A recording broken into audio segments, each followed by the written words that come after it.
क्या सच में केदारनाथ का शिवलिंग जीवित है? क्या महादेव स्वयं इस मंदिर में पूजा करते हैं?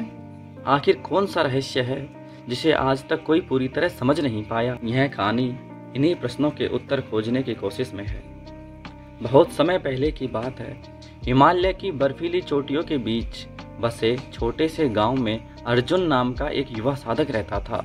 अर्जुन के माता पिता बचपन में ही चल बसे। अर्जुन का मन हर वक्त भगवान शिव की भक्ति में डूबा रहता था।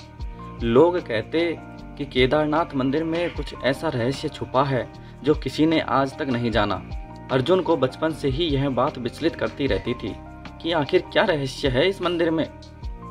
एक दिन अर्जुन ने ठान लिया कि वह हर हाल में सच्चाई जानेगा। सर्दियों की एक रात थी। हवा इतनी ठंडी थी कि सांस भी जम जाए। मंदिर के पट बंद होने वाले थे।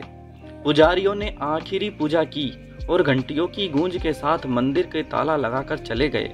अर्जुन वहीं बैठा छुपा रहा। जैसे ही सब लोग लौट गए तब धीरे से उठा और मंदिर की पिछली दीवार की ओर चला गया।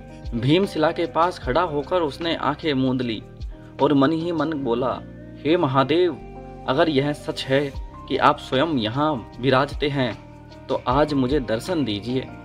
अचानक उसकी पीठ पर गर्म हवा का झोंका लगा। उसने आंखें खोली और आंखें खोल करके उसने सामने का कुछ दृश्य देखा तो उसके होश उड़ गए। उसके कंठ सूख गए और मंदिर के भीतर से एक तेज ज्वाला निकल रही थी। दीवार की झर्रियों में से सुनहरी रोशनी बाहर आ रही थी। अर्जुन ने हिम्मत करके अपने हाथ की उंगली से झर्री को देखने का प्रयास किया। उसने देखा शिवलिंग के चारों ओर दूधिया प्रकाश में एक विशाल छाया परिक्रमा कर रही थी। उसके हाथों में त्रिशूल था, माथे पर चंद्रमा और गले में नाग। अर्जुन की रूह कांप गई। वह जान गया कि यह स्वयं महादेव है। कुछ ही पलों में मंदिर के अंदर डमरू की ध्वनि गूंजने लगी। उस ध्वनि से बर्फ पिघलने लगी। मंदिर की दीवारें हल्के हल्के कांपने लगी। अर्जुन की आंखों से आंसू बह निकले।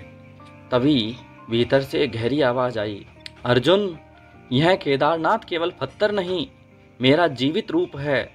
युग युगांतर से यहाँ मैं स्वयं निवास करता हूँ। जो सच्ची श्रद्धा से बुलाता है उसे मैं अपने साक्षात रूप का दर्शन करा देता हूँ। लेकिन यह रहस्य किसी को बताना मत, क्योंकि जो इसे जान लेता है उसका जीवन बदल जाता है। अर्जुन का मन श्रद्धा से भर आया। उसने हाथ जोड़ दिए। अचानक सब कुछ शांत हो गया। उजाला गायब हो गया।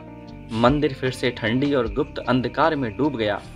अर्जुन वहां घंटों बैठा रोता रहा।